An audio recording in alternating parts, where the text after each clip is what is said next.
നമസ്കാരം. വാർത്താസന്ധ്യയിലേക്ക് എല്ലാ പ്രിയപ്പെട്ട പ്രേക്ഷകർക്കും സ്വാഗതം. ഇന്നത്തെ വാർത്താ ദിനത്തിലെ പ്രധാനപ്പെട്ട വാർത്തകൾ ഇനിയുള്ള അരമണിക്കൂർ സമയം പ്രേക്ഷകർക്ക് മുമ്പിലേക്ക് എത്തും. ഹരിയാനയിലെ വോട്ട് കൊള്ളയുടെ വിവരങ്ങൾ പുറത്തുവിട്ട് ലോക്സഭാ പ്രതിപക്ഷ നേതാവ് രാഹുൽ ഗാന്ധിയുടെ ഹൈഡ്രജൻ ബോംബ്. 25 ലക്ഷം കള്ളവോട്ടിലൂടെ നിയമസഭാ തെരഞ്ഞെടുപ്പ് അട്ടിമറിച്ചുവെന്നാണ് തെരഞ്ഞെടുപ്പ് കമ്മീഷനും BJPക്കുമെതിരെയുള്ള ആരോപണം. രാജ്യത്തെ സംവിധാനത്തിൽ കോൺഗ്രസിന് വിശ്വാസമില്ല എന്ന ആരോപണത്തിന് BJPയുടെ മറുപടി. She votes 22 times in Haryana. And she votes in 10 different booths in Haryana. And she's got multiple names. Seema, Sweetie, Saraswati. She's from Brazil. She's a Brazilian model. Photographer Matheus Ferreira എടുത്ത Brazilian മോഡലിന്റെ ചിത്രം ഉപയോഗിച്ച് പല പേരുകളിൽ ചെയ്തത് 22 vote. ഇരട്ട vote 5 ലക്ഷത്തിലേറെ. 1 ലക്ഷത്തിനടുത്ത വ്യാജവിലാസങ്ങൾ. ഒറ്റ ചിത്രം ഉപയോഗിച്ച് 1.25 ലക്ഷം വോട്ട്. 2 ബൂത്തുകളിൽ ഒരു വോട്ടർക്ക് 223 വോട്ട്. ഇങ്ങനെ 5 രീതിയിൽ അട്ടിമറി. 25 ലക്ഷത്തോളം കള്ളവോട്ടിലൂടെ ഹരിയാന നിയമസഭാ തെരഞ്ഞെടുപ്പ് അട്ടിമറിച്ചെന്ന എച്ച് ഫയൽ എന്ന പേരിൽ തെളിവുകൾ നിരത്തി രാഹുൽ ഗാന്ധി. തൃശൂരിലെ വോട്ട് ക്രമക്കേട് ആരോപണത്തിൽ BJP സംസ്ഥാന ഉപാധ്യക്ഷൻ B ഗോപാലകൃഷ്ണൻ നടത്തിയ പ്രതികരണവും വാർത്താ സമ്മേളനത്തിൽ രാഹുൽ ഗാന്ധി പരാമർശിച്ചു. ജയിക്കാൻ വേണ്ടി വ്യാപകമായി ഞങ്ങൾ വോട്ട് ചേർക്കും. ഞങ്ങൾ ജയിക്കാൻ ഉദ്ദേശിച്ച മണ്ഡലങ്ങളിൽ ഞങ്ങൾ ജമ്മു കാശ്മീരിൽ നിന്നും ആൾക്കാരെ കൊണ്ടുവന്ന് 1 വർഷം താമസിപ്പിച്ച് വോട്ട് ചെയ്യിപ്പിക്കും.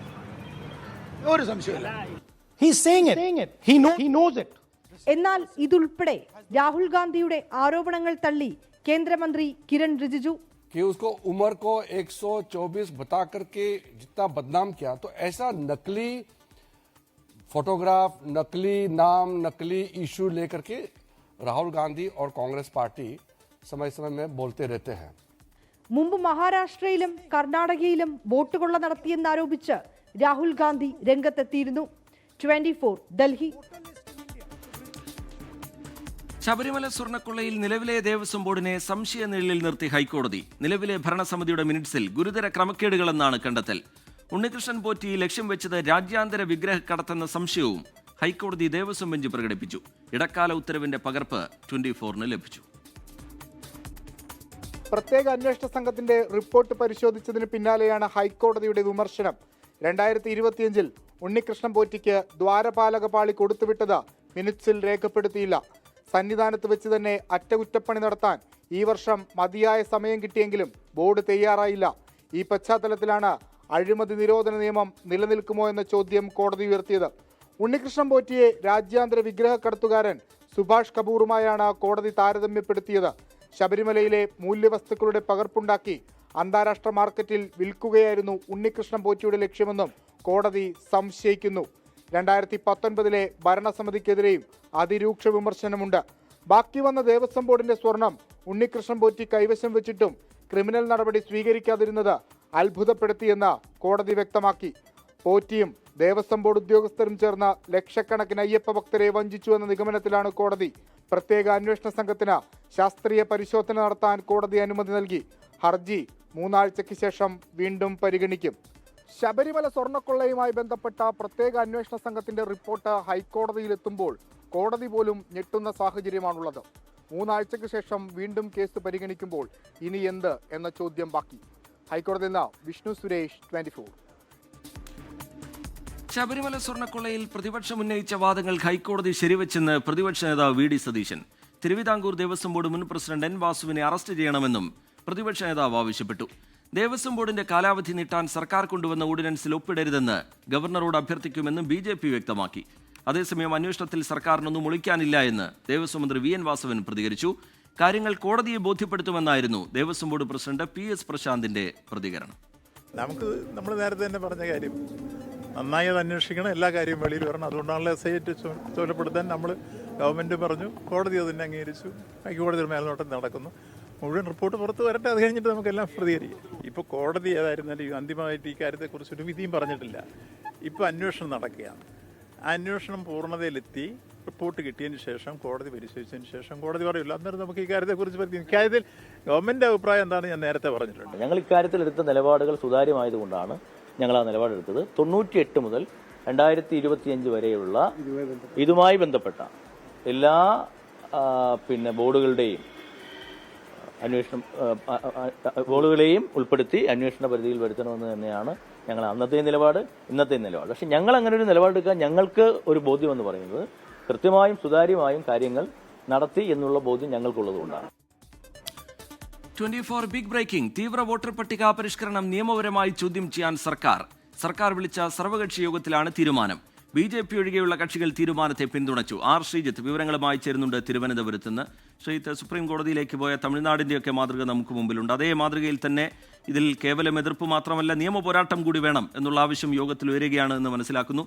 വിവരങ്ങൾ എന്താണ് ആർ ശ്രീജിത്ത്?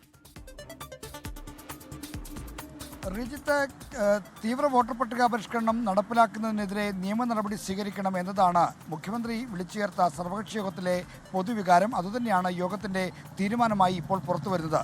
സർക്കാർ എന്ന നിലയിലും രാഷ്ട്രീയ പാർട്ടി എന്ന നിലയിലും കോടതിയെ സമീപിക്കാൻ നിയമപരമായ നടപടി സ്വീകരിക്കാൻ ഒരുക്കമാണെന്ന നിലപാട് മുഖ്യമന്ത്രി പിണറായി വിജയൻ യോഗത്തിന്റെ തുടക്കത്തിൽ തന്നെ അറിയിച്ചു. അതിനോട് പ്രതിപക്ഷ നേതാവ് VD സതീശനും യോജിച്ചു. മുഖ്യമന്ത്രി പങ്കുവച്ച ആശങ്ക, അതായത് തീവ്ര വോട്ടർ പട്ടിക പരിഷ്കരണം ദുരുദ്ദേശത്തോടു കൂടിയുള്ളതാണ്, അശാസ്ത്രീയമാണ്. 2024 ലോക്സഭാ തെരഞ്ഞെടുപ്പിന്റെ സമയത്ത് പുതുക്കിയ വോട്ടർ പട്ടികയാണ് കേരളത്തിൽ നിലവിലുള്ളത്. അങ്ങനെ ഒരു വോട്ടർ പട്ടിക ഉള്ളപ്പോൾ വീണ്ടും 2002 പട്ടിക വെച്ച് ഇത് പരിഷ്കരിക്കുന്നത് ദുരുദ്ദേശമാണ്, അശാസ്ത്രീയമാണ് എന്നാണ് മുഖ്യമന്ത്രി ചൂണ്ടിക്കാണിച്ചത്. മുഖ്യമന്ത്രി പങ്കുവച്ച ഉത്കണ്ഠയോട് യോജിക്കുന്നതായി പ്രതിപക്ഷ നേതാവ് VD സതീശൻ അറിയിച്ചു.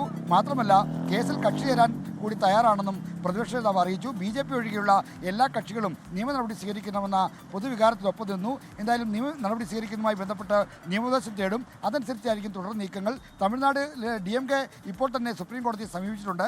അതേ മാതൃകയിൽ കേരള സർക്കാരും മുന്നോട്ട് വരണം ഈ തീവ്ര വോട്ടർ പട്ടിക പരിഷ്കരണത്തിന്റെ കാര്യത്തിൽ എന്നതാണ് സർവകക്ഷി യോഗത്തിന്റെ തീരുമാനം. ശരി, ആർ ശ്രീജിത്ത് തിരുവനന്തപുരത്ത് നിന്ന് വിശദാംശങ്ങൾ പങ്കുവയ്ക്കുകയായിരുന്നു. SIR-നെതിരെ കേരളം സുപ്രീം കോടതിയിലേക്ക്. SIR നടപടികളുമായി സഹകരിക്കണമെന്ന ആഹ്വാനവുമായി സിറോ മലബാർ സഭ BLOമാരോട് സഹകരിക്കണമെന്ന് സഭ പബ്ലിക് അഫയേഴ്സ് കമ്മീഷൻ പറഞ്ഞു. ആശയവിനിമയം നടത്തുന്നതിനും ഫോൺ നമ്പർ വാങ്ങുന്നതിനും മടി കാണിക്കരുത്. സഭയിൽ നിന്ന് ധാരാളം പേർ പ്രവാസികളായി വിവിധ രാജ്യങ്ങളിലുണ്ടെന്നും അങ്ങനെയുള്ളവർ ബന്ധുക്കൾ വഴിയോ ഓൺലൈൻ മുഖേനയോ ഫോം പൂരിപ്പിക്കണം. നാട്ടിലുള്ളവർ ഇത് പ്രവാസികളെ അറിയിക്കണമെന്നും സഭ നിർദ്ദേശിച്ചു. തടഞ്ഞുവെച്ച SSK ഫണ്ട് കേന്ദ്രത്തിൽ നിന്ന് ലഭിച്ചു തുടങ്ങിയതോടെ പ്രതീക്ഷയിൽ വിദ്യാഭ്യാസ വകുപ്പ്.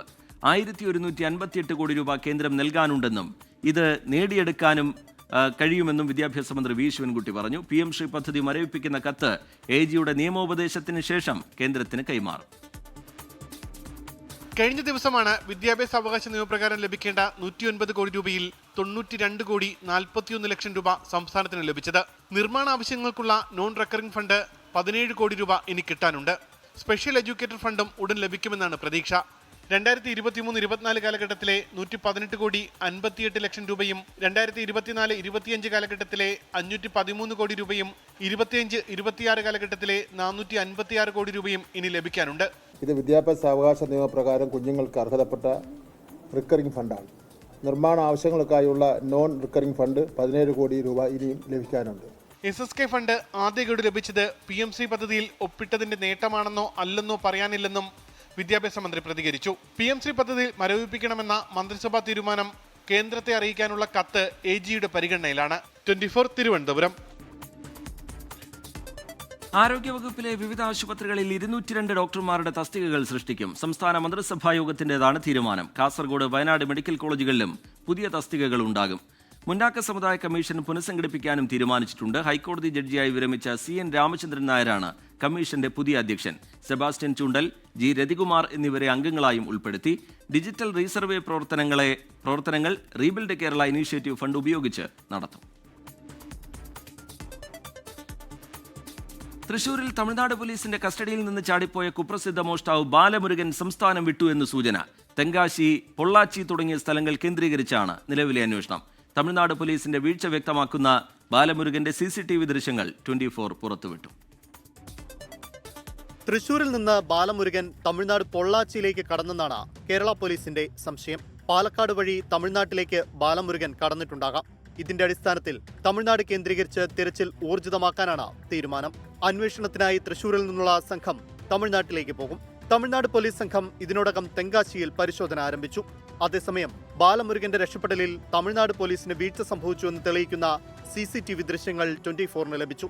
പോലീസ് സംഘം ബാലമുരുകനുമായി ആലത്തൂരിലെ ഹോട്ടലിൽ ഭക്ഷണം കഴിക്കുന്നതിന്റെ ദൃശ്യങ്ങളാണ് പുറത്തുവന്നത്. കൈവിലങ്ങില്ലാതെ ബാലമുരുകൻ സഞ്ചരിക്കുന്നത് ദൃശ്യങ്ങളിൽ വ്യക്തം. അതിനിടെ വിയ്യൂർ മണലാർ ഭാഗത്ത് നിന്ന് ഇന്നലെ രാത്രിയിൽ സ്കൂട്ടർ മോഷണം പോയതിനു പിന്നിൽ ബാലമുരുകനാണോ എന്ന സംശയവും പോലീസിനുണ്ട്. മോഷണം നടന്ന വീട്ടിലും സമീപ പ്രദേശത്തും കേരള തമിഴ്നാട് പോലീസ് സംഘം പരിശോധന നടത്തി. പ്രദേശത്തെ CCTV ദൃശ്യങ്ങൾ കേന്ദ്രീകരിച്ചുള്ള അന്വേഷണവും പോലീസ് നടത്തുന്നുണ്ട്. റാഫി കരീം, 24 തൃശൂർ. അമേരിക്കയിൽ പുതുചരിത്രം എഴുതി ന്യൂയോർക്ക് സിറ്റി മേയറായി ഇന്ത്യൻ വംശജൻ സുഹ്റാൻ മംദാനി തിരഞ്ഞെടുക്കപ്പെട്ടു. ന്യൂയോർക്ക് സിറ്റിയുടെ ചരിത്രത്തിലെ ആദ്യ മുസ്ലിം മേയറാണ് 34-കാരനായ സുഹ്റാൻ മംദാനി. കുടിയേറ്റക്കാരുടെ നഗരമായി ന്യൂയോർക്ക് തുടരുമെന്ന് ജനങ്ങളെ അഭിസംബോധന ചെയ്ത് സുഹ്റാൻ മംദാനി പറഞ്ഞു. മേയർ ഗവർണർ തെരഞ്ഞെടുപ്പുകളിൽ പ്രസിഡന്റ് ഡൊണാൾഡ് ട്രംപിന് തിരിച്ചടിയാണ് ഫലം. മിസൗറി സിറ്റി മേയറായി മലയാളിയായ റോബിൻ എലക്കാട്ട് മൂന്നാമതും തിരഞ്ഞെടുക്കപ്പെട്ടു. ന്യൂയോർക്ക് മേയർ തിരഞ്ഞെടുപ്പിൽ അമേരിക്കൻ പ്രസിഡന്റ് ഡൊണാൾഡ് ട്രംപിന്റെ വെല്ലുവിളി മറികടന്നാണ് സുഹ്റാൻ മംദാനിയുടെ മിന്നും ജയം. മംദാനി തിരഞ്ഞെടുക്കപ്പെട്ടാൽ ന്യൂയോർക്കിനുള്ള ഫെഡറൽ സഹായം വെട്ടിച്ചുരുക്കുമെന്നുൾപ്പെടെയുള്ള ഭീഷണി ജനം തള്ളി. റിപ്പബ്ലിക്കൻ സ്ഥാനാർത്ഥിയെ പിന്തുണയ്ക്കാതെ മുൻ ഗവർണറും ഡെമോക്രാറ്റുമായ ആൻഡ്രൂ കുമോയ്ക്കായി ട്രംപ് രംഗത്തിറങ്ങിയെങ്കിലും അതും ഫലം കണ്ടില്ല.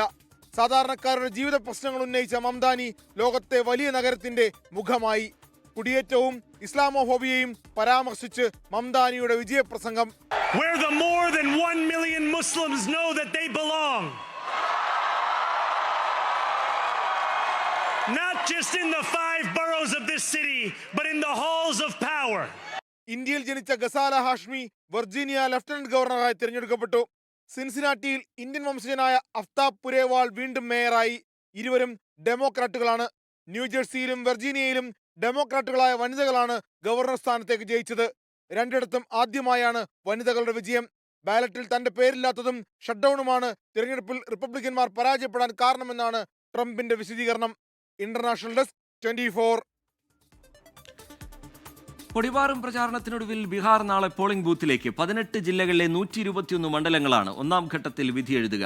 തേജസ്വി യാദവും സാമ്രാജ് ചൗധരിയും ഉൾപ്പെടെ പ്രമുഖരാണ് ഒന്നാം ഘട്ടത്തിൽ ജനവിധി തേടുന്നത്. ഒന്നാം ഘട്ടം പ്രചാരണം അവസാനിക്കാൻ മണിക്കൂറുകൾ ശേഷിക്കെയാണ് മഹാസഖ്യത്തിന്റെ മുഖ്യമന്ത്രി സ്ഥാനാർത്ഥി തേജസ്വി യാദവ് സ്ത്രീകൾക്ക് 30,000 രൂപ ജനുവരിയിൽ തന്നെ കൈമാറുമെന്ന് പ്രഖ്യാപിച്ചത്. സർക്കാരിന്റെ സാമ്പത്തിക സ്ഥിതി പരിശോധിക്കുമ്പോൾ ഇത്രയും ക്ഷേമ പദ്ധതികൾ എങ്ങനെ സാധ്യമാകുമെന്ന ചോദ്യത്തിന് 24നോട് കോൺഗ്രസ് ദേശീയ വക്താവ് പവൻ ഖേരയുടെ മറുപടി ഇതായിരുന്നു. Absolutely, the Mahagathbandhan will honor every word that we have uttered in this election. തോൽവി ഉറപ്പിച്ചു കഴിഞ്ഞാൽ എന്തും പ്രഖ്യാപിക്കാമല്ലോ എന്നതായിരുന്നു BJP എംപിയും നടനുമായ രവി കിഷൻ പരിഹസിച്ചത്. अब जब पता चला है कि हार रहे हैं तो अब तो पूरा बिहारो देने तैयार हो जाएंगे. अब खेला हो गई लो, पहला चरण में सब हो गया है. പ്രമുഖർ പലരുടെയും വിധിയെഴുത്തും നാളെയാണ്. മഹാസഖ്യത്തിന്റെ മുഖ്യമന്ത്രി സ്ഥാനാർത്ഥി തേജസ്വി യാദവ് രാഘോപൂരിൽ നിന്ന്, BJPയുടെ ഉപമുഖ്യമന്ത്രിമാരായ സാമ്രാട്ട് ചൌധരി താരാപൂരിൽ നിന്നും വിജയ് കുമാർ സിൻഹ ലഖിസറായിൽ നിന്നും മത്സരിക്കുന്നു. പുതിയ പരീക്ഷണവുമായി ഇറങ്ങിയ തേജസ്വിയുടെ സഹോദരൻ തേജ് പ്രതാപ് യാദവ് മഹുവയിൽ നിന്നാണ് പോരാടുന്നത്. ഗായിക മൈഥിലി ഠാക്കൂർ അലിനഗറിലെ താര സ്ഥാനാർത്ഥിയാണ്. സമുദായ സമവാക്യങ്ങളെക്കാൾ ക്ഷേമ പദ്ധതികളിലൂടെ കൂടുതൽ വോട്ടുറപ്പിക്കാനുള്ള ശ്രമത്തിലാണ് ബീഹാറിൽ അവസാന നിമിഷവും മുന്നണികൾ.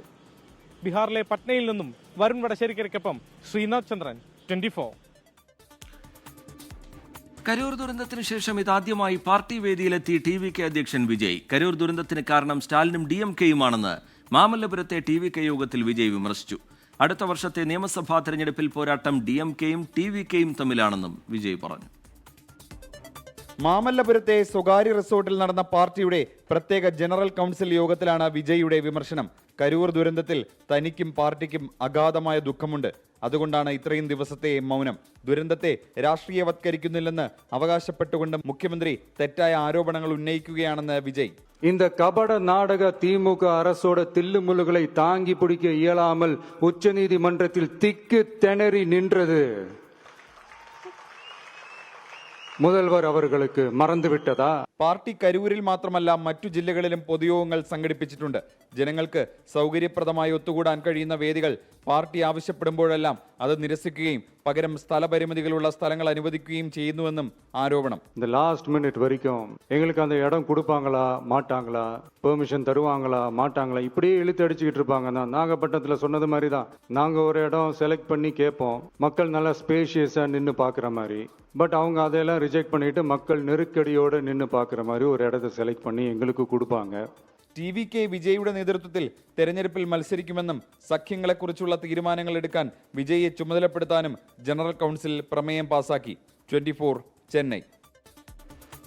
വളരെ പ്രധാനപ്പെട്ട ഒരു വിവരം തിരുവനന്തപുരത്ത് നിന്ന് പുറത്തുവരുന്നു. കൊച്ചി, തൃശൂർ, കണ്ണൂർ കോർപ്പറേഷൻ മേയർമാർ സ്ത്രീകളാകും. 3 കോർപ്പറേഷനുകളിലെ മേയർ പദവി സ്ത്രീകൾക്ക് സംവരണം ചെയ്ത് വിജ്ഞാപനം പുറപ്പെടുവിച്ചിരിക്കുന്നു. ഇതോടെ തിരുവനന്തപുരം, കൊല്ലം മേയർ സ്ഥാനം പുരുഷന്മാർക്കാണ് എന്നുള്ള കാര്യം കൂടി ഉറപ്പാവുകയാണ്.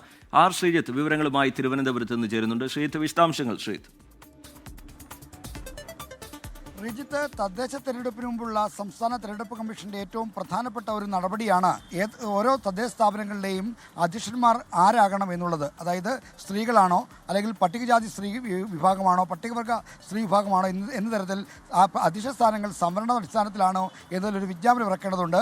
ആ വിജ്ഞാപനമാണ് ഇപ്പോൾ വൈകുന്നേരം പുറത്തിറങ്ങിയിരിക്കുന്നത്. ഈ വിജ്ഞാപനം അനുസരിച്ച് സംസ്ഥാനത്തെ 5 കോർപ്പറേഷനുകളിൽ 3 കോർപ്പറേഷനുകളുടെ അധ്യക്ഷന്മാർ മേയറായി വരാൻ പോകുന്നത് വനിതകളായിരിക്കുമെന്നാണ് ഇപ്പോൾ വ്യക്തമാകുന്നത്.